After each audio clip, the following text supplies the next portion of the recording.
오늘 설교 제목이 조금 묵직합니다. 영생을 향한 삶의 방식이에요. 오늘 말씀의 결론부터 제가 조금 요약해서 드리면은 죽음으로 인해 우리의 육신은 소멸됩니다. 하지만 삶에서 녹여낸 자신의 성품, 자신의 인격, 사람됨은 영원으로 빚어져서 영원하신 하나님을 만나 뵙게 됩니다. 이것이 바로 영생을 향한 삶의 방식이 되고 우리는 그 방식을 예수님께 배워 그 길을 걸어가고 있습니다. 그것이 바로 신앙이고 이것이 바로 부활신앙이다. 그렇게 표현할 수 있습니다. 본문의 말씀 보죠. 누가복음 20장 본문에는요. 예수님께서 예루살렘에 입성하신 후에 받았던 세 가지 시험과 질문에 대한 내용이 누가복음 20장에 담겨 있습니다. 세 가지 질문은 이렇게 돼요. 첫 번째 질문은 권위 논쟁에 대한 질문이었어요. 말하자면은 예수님을 향해서 이렇게 이야기를 하죠. 당신이 도대체 누구실리에 이런 일을 하십니까? 하는 거예요. 예수님께서 예루살렘 성전 가셔서 좌판 엎으셨잖아요. 장사치 내쫓으셨잖아요. 그것을 보고 당황한 제사장들과 서기관들이 예수님을 향해서 질문한 거예요. 도대체 당신이 무슨 권위로 당신이 누구시길래 이런 일들을 하고 계십니까? 거기에 대한 질문이었죠. 두 번째 질문요. 우리가 잘 아는 내용이에요. 동전 하나를 가지고 이 세금을 유대인으로서 가이사에게 드리는 게 옳습니까? 옳지 않습니까? 세금 논쟁에 대한 부분이 두 번째 질문이었어요. 장기로 표현하면은요, 외통수라고 할까요? 옴싹달싹 또 보다는 빠져나갈 구멍이 없어 보이는 질문이었죠. 이렇게 대답할 수도 없고 저렇게 대답할 수도 없고 예수님께서는 가지고 계셨던 지혜로 그 질문에 대해서 대답하는 내용을 우리가 알고 있습니다. 그리고 세 번째 질문이 바로 오늘 우리가 읽은 본문의 내용입니다. 부활이 과연 있느냐 하는 거예요. 죽음과 삶에 대한 질문이 세 번째 질문입니다. 예수님께 이런 의도적인 질문을 한 이들은 사두개인, 사두개파입니다. 사두개인은요, 특별히 다른 종교 지도자들과 달리 부활을 믿지 않아요.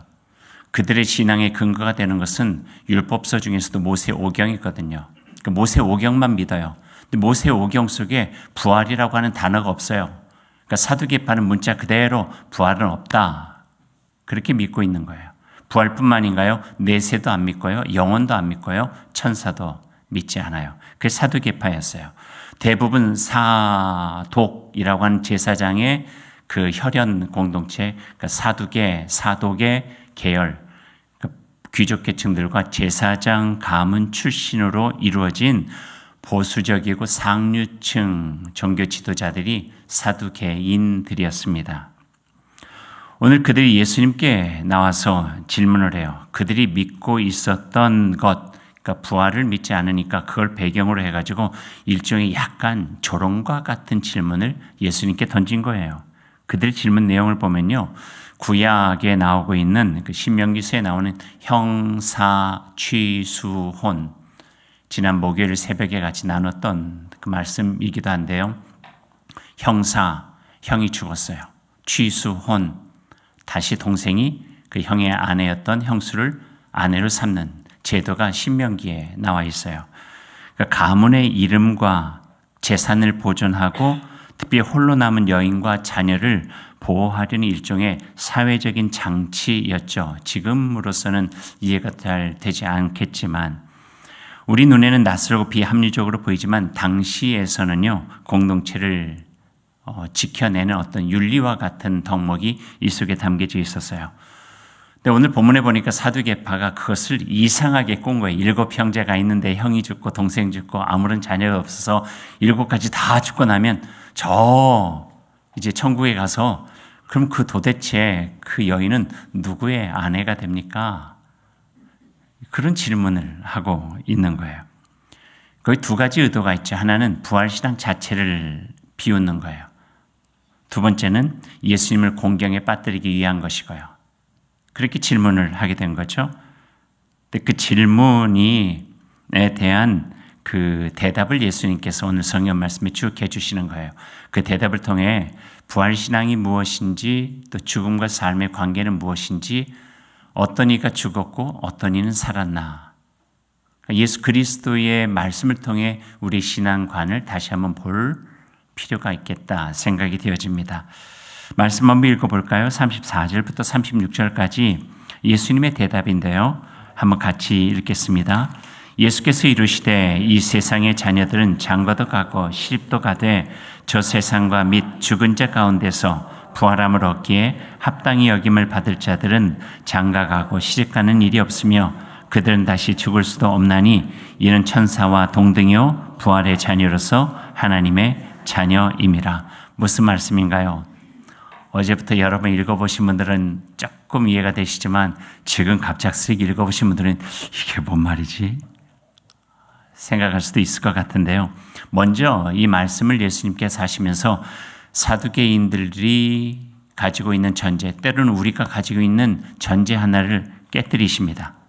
그것은 뭐냐면요, 이 세상에서 사람들에게는 장가가고 시집가는 결혼이 굉장히 중대한 관심사겠지만 죽은 이들에겐 더 이상 관심사가 될 수 없고, 오히려 죽은 이들, 그 세계에서는 더 나은 관심사가 있는데 그것은 부활의 세계다 하는 거예요. 다시 정리해 보면요, 부활의 세계는 우리가 익숙하고 살아가고 있는 이 세계와는 전혀 다른 질서 속에서 이루어지는 새로운 세계라고 하는 거예요. 그래서 이 세계에서 통용됐던 것들이 저 세계에서 통용되기가 어렵고, 저 세계는 저 세계 나름대로의 질서가 있다고 하는 것들을 먼저 예수님께서 전제로 표현해 주고 계시는 거죠. 결혼이나 혈통, 사회적 관계가 아니라 오직 하나님과의 관계 속에서 유지되어지는 새로운 세계에 대한 이야기를 예수님께서 해주고 계시는 거죠. 그러면서 예수님은 출애굽기 3장의 말씀을 예로 들어주세요.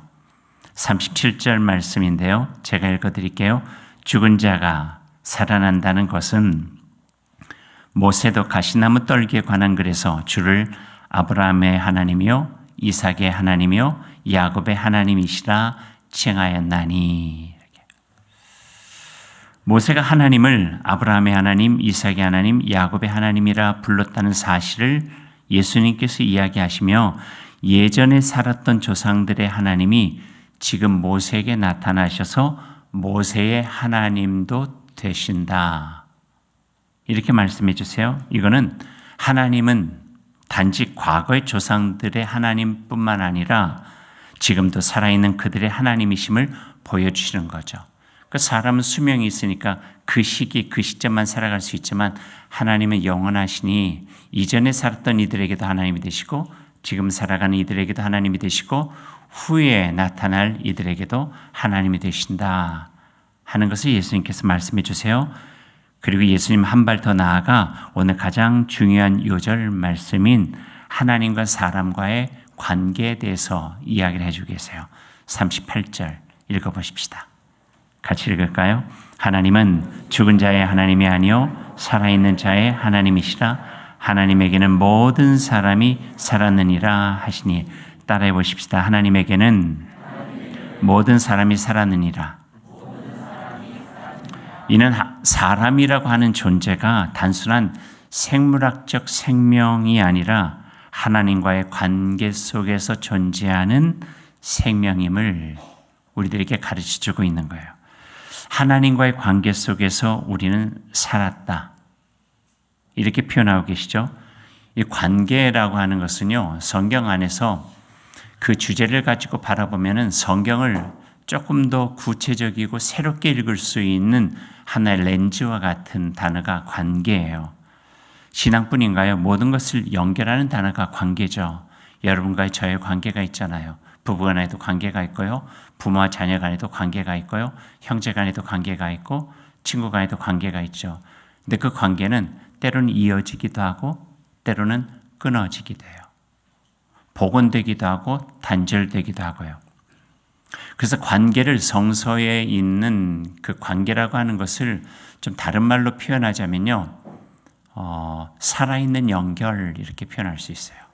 연결은 연결인데 살아있는 연결이에요. 하나님과 우리와의 관계, 살아있는 연결이에요. 그럴 때 성경은 살았다 그렇게 표현해요. 돌아가신 부모, 돌아가셨어요? 여기에 같이 볼 수 없어요? 생명, 죽음이라고 하는 것이 단절시켰지만 그 관계가 이어져 있으면, 살아있는 연결이 있으면 내 안에 그분은 살아계신 거예요. 성경에서 굉장히 중요하게 이야기하고 있는 부분 중에 하나예요. 살아있는 연결, 관계 속에서 맺어지는 힘이죠. 하나님께서 출애굽한 히브리 민족에게 하신 첫 번째 말씀, 관계에 대한 말씀이었어요. 그리고 그 말씀은 이스라엘 백성이 서 있는 기초가 되어지죠. 어떤 말씀인가요? 나는 너희의 하나님이 되고 너희는 나의 백성이 된다. 그러니까 커비넌트, 언약의 관계예요. 언약의 관계가 지켜지면 그 관계 속에서 하나님의 백성은 살아있고, 언약의 관계가 깨어지게 되어지면 그 관계는 단절이 되어지죠. 그것을 성서는 죽었다 그렇게 이야기를 해요. 그 신약 예수님을 보면은요, 죽은 이로 생물학적 죽음을 가지고 있는 얘기도 그들은 잔다라고 표현한 것은 우리들이 생물학적인 삶과 죽음을 넘어서 신앙적으로 볼 수 있는 생명에 대한 부분들을 우리에게 보여주시고 있는 거죠. 예수님의 말씀도 기억할 수 있어요. 요한복음 15장 여러분 기억하시잖아요. 나는 포도나무요 너희는 가지이니. 관계예요. 연결. 살아있는 연결은 뭐예요? 붙어 있으면, 그 가지가 나무에 붙어 있으면 많은 열매를 맺고, 포도나무 가지였는데 단절돼 떨어져 버리면 말라 땔감으로 사용될 수밖에 없다. 그러니까 하나님의 세계 속에서 볼 수 있는 관계에 대한 부분들을 설명해 주고 계시는 거죠. 성경에서 예수님께서 우리 인간의 관계도 이렇게 표현하고 계세요. 요한복음에 보면 이렇게 주님 말씀하세요. 새 계명을 너에게 주노니 서로 사랑하라. 그러니까 사랑이라고 하는 관계 속에서 연결되어져라 하는 거겠죠. 너희가 서로, 내가 너희를 사랑한 것 같이 너희도 서로 사랑하라. 너희가 서로 사랑하면 이로써 모든 사람이 너희가 내 제자인 줄 알리라. 서로 사랑하면 그게 예수님과도 연결된다는 거예요. 내 제자로서, 스승과 제자로서. 사랑하지 않으면 둘 사이에만 단절되는 게 아니라 예수님과의 관계도 단절된다. 정말 마음에 우리들이 진지하게 생각해 봐야 될 것 같아요. 뭐 몇 사람 얼굴 안 보며 살아가는 것이 뭐 큰 대수일까 하지만 예수 그리스도를 깊게 믿고 그 사랑을 경험한 사람에게는 그게 가슴 아픈 일이 돼야 되고 가슴 떨리는 일이 돼야 되고 어떻게든지 복원하고 회복해야 되는 일들이 되어진다 하는 말씀이에요. 내가 너희를 사랑한 것처럼 너희도 서로 사랑하라. 너희가 서로 사랑하면 이로써 너희가 내 제자인 줄 알리라. 관계죠. 이뿐만 아니라 성서를 전체적으로 보다 보면요, 그 관계를 통해서 맺어지는 살아있는 연결들을 보여주고 계세요. 시편에서 우리들이 참 좋아하는 시편 중에 하나, 여호와 하나님 나의 목자시니 내게 부족함이 없습니다. 관계예요. 살아있는 연결이에요. 목자 되신 여호와 하나님께서 내 삶 속에 살아계시면 부족함 많은 이 세상에서 내 마음에 새롭게 충만케 하신 하나님과 함께 살아갈 수가 있다 하는 거예요. 우리가 살아봐서 알잖아요. 부족함은요, 우리들의 욕망과 비례해가지고 얼마든지 부족하게 살아갈 수가 있어요. 근데 하나님께서 우리 가운데 계시면 내게는 부족함이 없습니다. 푸른 철장, 쉴만한 물가처럼 광야 같은 인생도 살아갈 수 있습니다. 고백해요. 연결이에요. 연결. 살아있는 연결 속에서 관계가 맺어질 때 우리에게 주시는 그 통로를 통해서 부여해 주시는 하나님의 은총, 하나님의 사랑, 넉넉히 죽음도 이겨낼 수 있는 믿음의 은총을 경험할 수 있게 된다고 말씀해 주고 계시는 거죠. 주는 나의 피난처요, 나의 산성이 되시고 나의 탄식을 들어주시는 보호자 되십니다. 다 관계예요. 그래서 우리는 하나님과 얼마나 가까이 친밀한 관계를 맺고 살아가는가, 나의 삶 속에 예수 그리스도와 함께 어떤 관계를 맺고 살아가는가, 이것이 우리의 신앙의 매우 중요한 부분이 될 수 있다고 하는 것을 다시 한번 가르쳐 주고 있는 거죠. 그 관계가 연결되어 살아 거기에서 신실함을 유지할 때 그 관계를 통하여서 사랑도 흘러나오고 평화도 흘러나오고 평강도 누릴 수가 있게 되고 위로도 받게 되고 우리에 대한 새로운 사명을 가지고 나의 삶의 새로운 목표와 비전도 갖게 되고 우리를 더욱더 온전하게 살아가시는 하나님 안에서 우리가 온전히 사는 믿음의 삶을 살아갈 수 있게 된다. 이렇게 우리에게 격려해 주시면서 말씀해 주고 계십니다. 그럴 때 예수님의 말씀으로 표현해 보죠. 그럴 때 우리는 하나님 안에서 살았다. 하나님 안에서 살았다. 전도서의 말씀, 죽음의 때마저도 아름답게 하시는 것 왜 그럴까? 그의 삶의 모든 것들이 하나님 안에서 살았기 때문에 삶에서 죽음에서 죽음을 넘는 삶에서까지 영원한 하나님의 세계에서 살아가는 은총과 기쁨을 누릴 수 있게 된다 하는 것입니다. 그럼 반대로 죽음은 뭘까요? 죽음은 숨이 멎었어요. 죽었어요. 심장이 멈췄어요. 죽었어요. 생리적 현상이죠. 현대의학이 워낙 많이 발전하다 보니까 죽음에 대한 정의가 되게 복잡해졌어요. 뇌사, 인공장치를 통해서 죽었는데 살아있어요. 너무 힘들어요. 어떻게 가늠해야 될지도 어려운 거예요. 그러다 보니까 연명치료를 하지 않는다, 이런 여러 가지 복잡한 관계들이 많이 생겨나기도 하고요. 근데 신앙적으로 보면 죽음에 대해서 조금 다르게 설명하고 있어요. 오늘 말씀을 다시 한번 제가 읽어드릴게요. 하나님은 죽은 자의 하나님이 아니요 살아있는 자의 하나님이시라. 하나님에게는 모든 사람이 살았느니라. 이 말씀을 통해 보면은요, 죽음은 숨이 끊어지는 사건이 아니라 하나님과의 관계가 끊어진 상태를 죽었다, 이렇게 표현을 해요. 신앙 안에서 살았다 죽었다고 말하는 것은 생물학적 존재를 의미하기보다는 하나님과의 관계가 어떠한지를 묻는 본질적 질문이라고 하는 것이죠. 그러니까 신앙의 눈으로 보는 거예요. 신앙을 가지지 않은 사람, 이 눈으로 사람을 구별할 수도 없고 이 세계를 평가할 수도 없겠죠. 그러나 신앙의 눈으로 보면은 성경을 통해서 우리에게 죽고 삶은 그렇게 표현되어진다 하는 거예요. 오늘 말씀을 정리해 보면은요, 하나님에게는 모든 사람이 살았다라고 하는 말은 죽음이 하나님의 세계에서는 효력을 잃는다는 거예요. 저는 이 말이 얼마나 중요한지 모르겠어요. 죽음이라고 하는 우리가 두려워하고 겁나고 끝이라 생각하는 것들이 하나님의 세계 안에서는 효력을 잃어버려요. 순교자들이 죽음이 두렵지 않아서 그랬을까요? 그들의 마음속에 그 믿음이 죽음에 대한 두려움의 효력을 잃어버리게 만든 거예요. 저 영원한 세계에 대한 마음의 소망을 갖게 되니까. 하나님 안에서는 죽음조차 그분과의 관계끈을 끊지 못한다 말씀해 주고 계세요.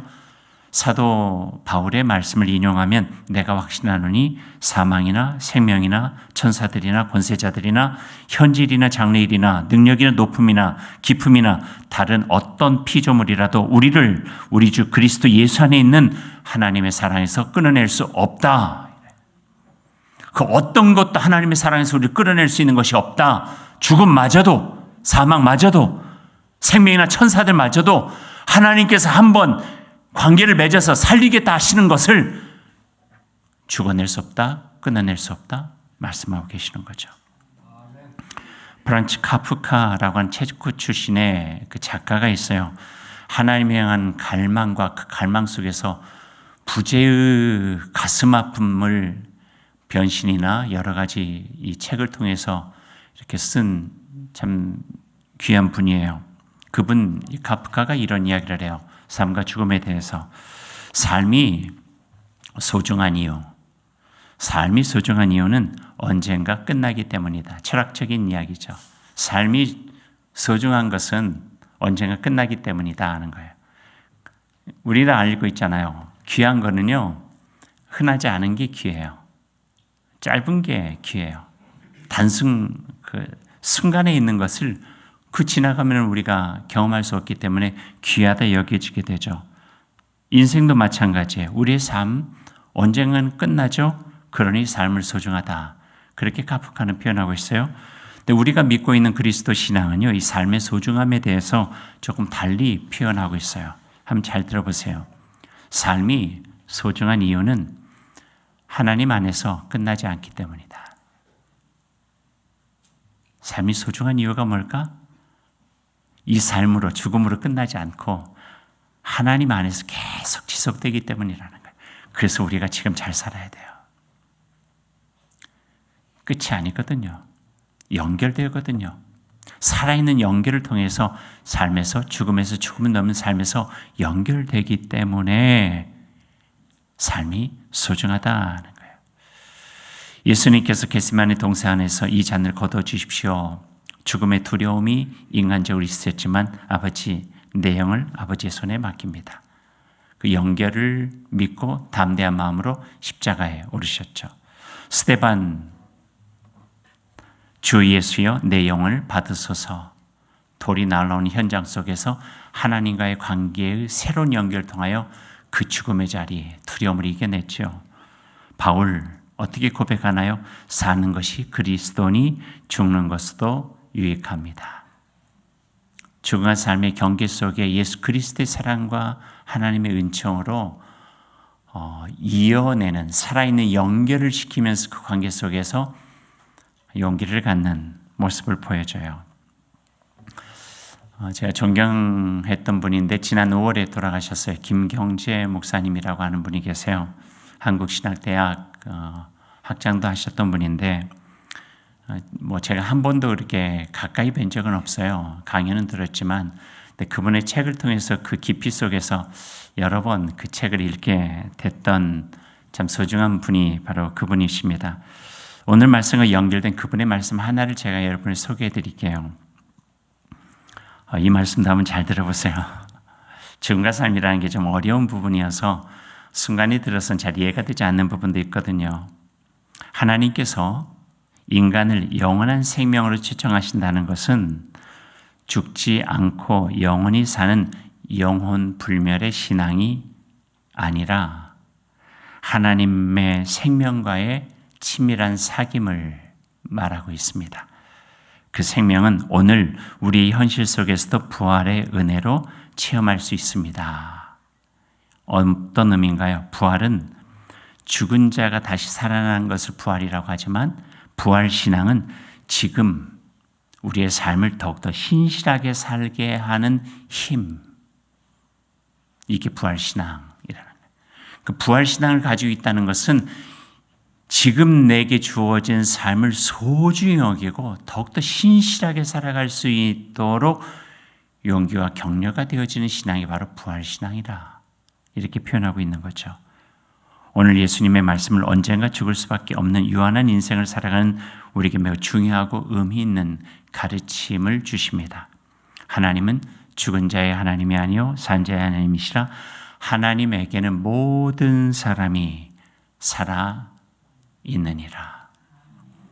예수님께서 말씀하시는 부활은 죽은 후에 있을 먼 훗날의 약속이 아니라 지금 이 순간 하나님과 동행하는 생명의 방식, 영생을 향한 삶의 방식, 이게 바로 우리의 부활신앙의 근거가 된다는 말씀입니다.